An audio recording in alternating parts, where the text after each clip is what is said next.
शादी के बाद पहली बार अपने नए घर अपने ससुराल आई थी। हर चीज मेरे लिए अनजानी थी, दीवारें, आंगन, लोग, यहां तक कि रिश्ते भी। मेरी शादी मेरे पति अर्जुन से हुई थी। वो पढ़े लिखे और शांत स्वभाव के थे। मुझे उम्मीद थी कि उनका साथ मेरी जिंदगी को बहुत खुशहाल बना देगा। लेकिन इस घर में कदम रखते ही मुझे एक ऐसा राज महसूस हुआ जिसने मेरी रातों की नींद उड़ा दी।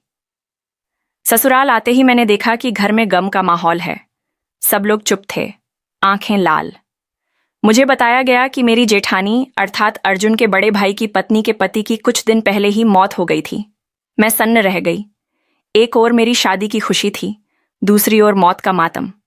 मैं कुछ समझ ही नहीं पा रही थी। जेठानी कविता भाभी बहुत शांत और सुस्त सी लग रही थीं। उनकी आंखों में हमेशा आंसू भरे रहते। मुझे लगा ये स्वाभाविक है, किसी का पति अचानक चला जाए तो और कैसे रहेगी औरत। लेकिन धीरे धीरे मैंने अजीब बातें नोटिस करनी शुरू की। शादी के बाद मेरी सुहागरात थी। कमरा सजाया गया था। मेरे दिल में हजारों ख्याल अर्जुन कमरे में आए तो मैंने सोचा कि अब जिंदगी का नया अध्याय शुरू होगा। लेकिन उन्होंने सिर्फ हल्की सी मुस्कान दी और बोले, समीरा तुम आराम करो, मैं अभी आता हूं। ये कहकर वो कमरे से निकल गए। मैं चौंक गई। अभी आता हूं? कहाँ जा रहे हैं वो ऐसी रात को? करीब आधे घंटे बाद मुझे बगल वाले कमरे से अजीब सी आवाजें आने लगीं। पहले तो लगा कि शायद मेरा भ्रम है, लेकिन फिर साफ सुनाई दिया। भाभी की दबे स्वर में आवाज, अरे धीरे, बहुत कस रहा है। फिर अर्जुन की भारी सांसें थीं। सहन कर लो, अभी थोड़ा और लगेगा, बस और ज्यादा मत बोलना। मेरे कान गर्म हो गए, दिल धड़कने लगा। ये क्या हो रहा है? मैंने चुपके से दरवाजे के पास जाकर कान लगाया। आवाजें और साफ आईं। भाभी फिर बोली, बस करो, अब मुझसे नहीं सहा जा रहा, रोक दो। अर्जुन की आवाज आई, थोड़ा और, बस एक बार और फिर छोड़ दूंगा। मेरे पैरों तले जमीन खिसक गई। ये वही अर्जुन थे जो मुझे छोड़कर बाहर गए थे, और ये सब मेरी जेठानी के साथ हो रहा था। सुबह अर्जुन बिल्कुल सामान्य दिखे। उन्होंने मुझसे ऐसे बात की जैसे कुछ हुआ ही ना हो। मैंने मन ही मन सोचा शायद मैंने गलत सुना होगा।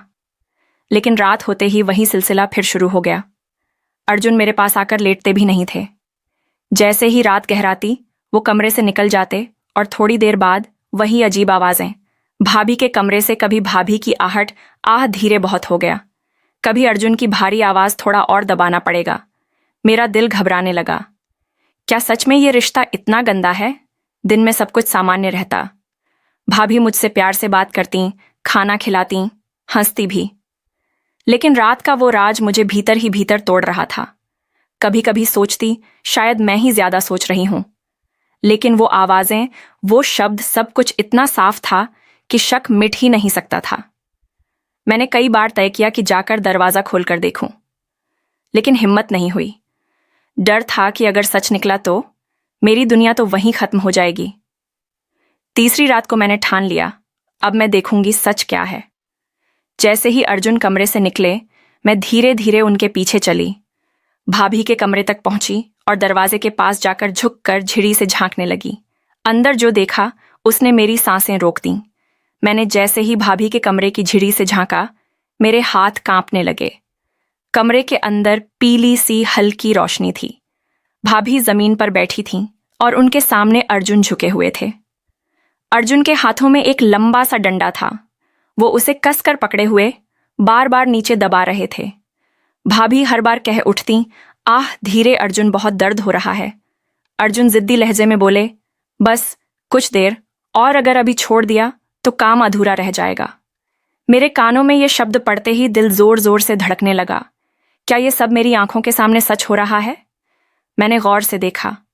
भाभी का चेहरा पसीने से भीग चुका था। वो बार बार हाँफ रही थीं।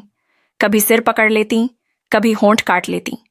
उनकी सांसें इतनी तेज थीं कि मैं दरवाजे के बाहर खड़ी होकर साफ सुन पा रही थी। अर्जुन का डंडा हर बार जोर से नीचे जाता और एक ठक ठक की आवाज आती। भाभी कराह उठती, बस करो अर्जुन, अब और मत करो।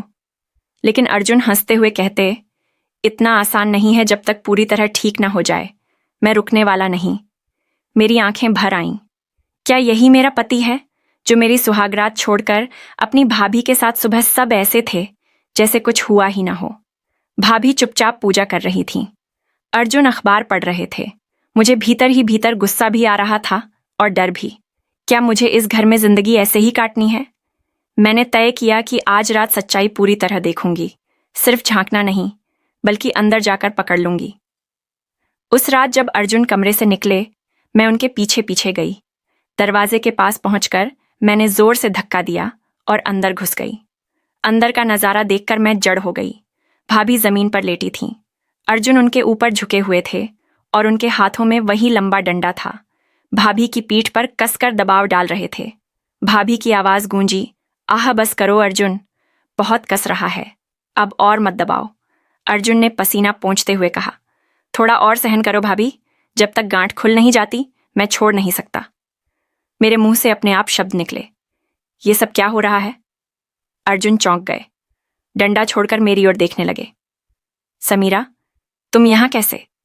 मैं कांपते हुए बोली, इतने दिन से मैं आवाजें सुन रही थी, सोच रही थी कि तुम और भाभी मेरी बात पूरी होने से पहले भाभी हंस पड़ी। वो दर्द से कराहते कराहते अचानक हंस उठी। अरे पगली, तूने क्या सोचा?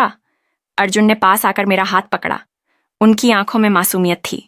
समीरा, ये जो आवाजें तुम सुन रही थीं, ये किसी गंदे काम की नहीं थीं। दरअसल भाभी की रीढ़ की हड्डी में चोट लगी है। डॉक्टर ने कहा है कि हर रात मालिश और लकड़ी से दबाव देना पड़ेगा ताकि नसें खुलें। मेरे होंठ सूख गए। मैं कुछ बोल ही नहीं पाई। मैंने भाभी की पीठ देखी। वहां लाल निशान थे, जैसे किसी ने दबाव डाला हो। अर्जुन ने फिर कहा, मैं जानता हूं बाहर से देखने और सुनने में सब कुछ अजीब लगता है, लेकिन मैं भाभी का इलाज कर रहा हूं। भाई के जाने के बाद उनकी देखभाल की जिम्मेदारी मेरी है। भाभी ने मेरी ओर देखकर धीरे से कहा, बेटी तुझे गलत फहमी हुई। रात में जब मैं दर्द से कराहती हूं तो आवाजें अजीब लगती होंगी, लेकिन ये सब सिर्फ इलाज है। मेरी आंखें भर आईं। इतने दिन से मैं जो सोच रही थी वो सच नहीं था। फिर भी मेरे मन में एक सवाल गूंज रहा था, अगर ये सब इलाज है तो अर्जुन मेरी ओर क्यों नहीं आते? क्या वो सच में सिर्फ भाभी की चिंता में डूबे रहते हैं, या फिर इस इलाज की आड़ में कुछ और भी छुपा है? उस रात मैं सो नहीं पाई। मन बार बार कह रहा था कि सच्चाई अभी पूरी सामने नहीं आई है। कुछ न कुछ ऐसा है जो दोनों मुझसे छुपा रहे हैं। उस रात मैं बिस्तर पर लेटी थी, लेकिन आंखों में नींद नहीं थी। अर्जुन भले ही कह रहे थे कि ये सब इलाज है, पर मेरे मन में शंका अभी भी थी। क्यों वो हर रात भाभी के कमरे में जाते हैं? क्यों मेरे साथ नहीं सोते? और क्यों वो आवाजें इतनी अजीब होती हैं? मेरे मन के सवाल शांत होने का नाम नहीं ले रहे थे। मैंने तय किया कि आज की रात मैं सब कुछ साफ साफ देखूंगी। चाहे जो भी हो, सच्चाई मुझे जाननी ही है। घड़ी ने रात के 12 बजाए। दरवाजा धीरे धीरे खुला। अर्जुन फिर भाभी के कमरे की ओर बढ़े।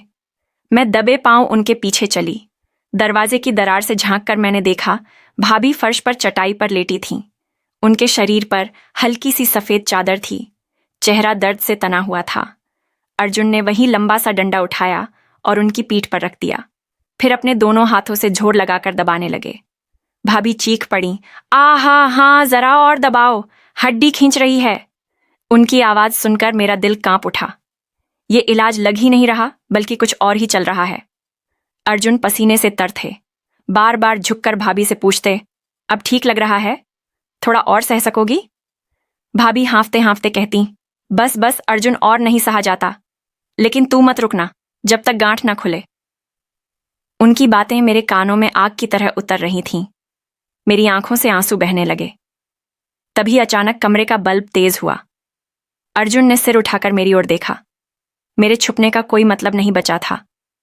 मैं कांपते हुए कमरे में घुस गई और चिल्लाई, ये सब क्या हो रहा है? मैं अब और सहन नहीं कर सकती। भाभी और अर्जुन दोनों चौंक गए। अर्जुन ने डंडा नीचे रख दिया और मेरे पास आकर धीरे से बोला, समीरा, तू फिर गलत समझ रही है। देख, सच्चाई पूरी तरह बता देता हूं। अर्जुन ने भाभी को सहारा देकर बैठाया। फिर मुझे समझाने लगे, भाई की मौत के बाद भाभी का शरीर टूट चुका था। रीढ़ में गंभीर चोट लगी थी। डॉक्टर ने कहा था कि अगर हर रोज उनकी रीढ़ पर दबाव और खिंचाई न की गई तो वो जिंदगी भर चल नहीं पाएंगी। इसलिए मुझे ये सब करना पड़ रहा है। भाभी की आंखों में आंसू थे। उन्होंने मेरी ओर देखा और बोली, बेटी, मुझे पता है तूने क्या सोचा। तेरी उम्र ही ऐसी है। आवाजें सुनकर गलतफहमी होना स्वाभाविक है, पर मैं तुझे कसम देती हूं, तेरे पति ने कभी कोई गलत काम नहीं किया। मैं जड़ हो गई। मेरे कान अब वो सब सुन रहे थे जिसे सुनकर मेरा दिल शर्म से झुक गया। मैं रो पड़ी। अर्जुन के सामने हाथ जोड़कर बोली, मुझे माफ कर दो। मैं बार बार गलत सोच बैठी। मैंने तुम्हारे इरादों को गंदा समझ लिया। अर्जुन ने मेरे आंसू पोंछ दिए। मुस्कुराकर बोले, गलती तेरी नहीं है समीरा। हालात ही ऐसे थे कि कोई भी गलत सोच लेता। लेकिन अब जब सच्चाई जान गई है तो वादा कर कि तू मुझे गलत न समझेगी। मैंने सिर झुका लिया। भाभी भी हल्के से हंस पड़ी। अर्जुन ने कहा, कल से डॉक्टर ने कहा है कि अब भाभी का इलाज धीरे धीरे कम करना है। इसका मतलब है कि मुझे अब हर रात उनके पास नहीं जाना होगा। मैंने राहत की सांस ली। आखिरकार अब मेरी शादीशुदा जिंदगी भी शुरू हो सकती थी। लेकिन तभी भाभी ने मुस्कुराकर कहा, हाँ, अब अर्जुन को रोज मेरे पास आने की जरूरत नहीं। लेकिन सुन, जो काम ये इतने दिन मेरे लिए करता रहा, अब वही काम तुझे भी सिखाना होगा, वरना कल को अगर तुझे कभी तकलीफ हुई तो तू किस पर भरोसा करेगी। मैं हैरान रह गई। अर्जुन मेरी ओर देख रहे थे और उनके चेहरे पर एक रहस्यमयी मुस्कान थी। उस रात मुझे समझ आया, जिंदगी में जो हम सुनते या देखते हैं वो हमेशा सच नहीं होता। कभी कभी हमारी सोच ही सबसे गंदी होती है, जबकि हकीकत बेहद मासूम और ज़रूरी होती है। पर मन के कोने में एक और सवाल रह गया, क्या सचमुच सब कुछ अब खत्म हो गया है, या फिर इस घर में अभी भी कोई ऐसा रहस्य छुपा है जिसे मैं देख ही नहीं पाई हूं। आपको मेरी कहानी पसंद आई तो इसे अपने दोस्तों के साथ शेयर करें, चैनल को सब्सक्राइब और वीडियो को लाइक करें तथा अपनी राय कमेंट में ज़रूर बताएं। अगली कहानी के साथ फिर मिलेंगे। धन्यवाद।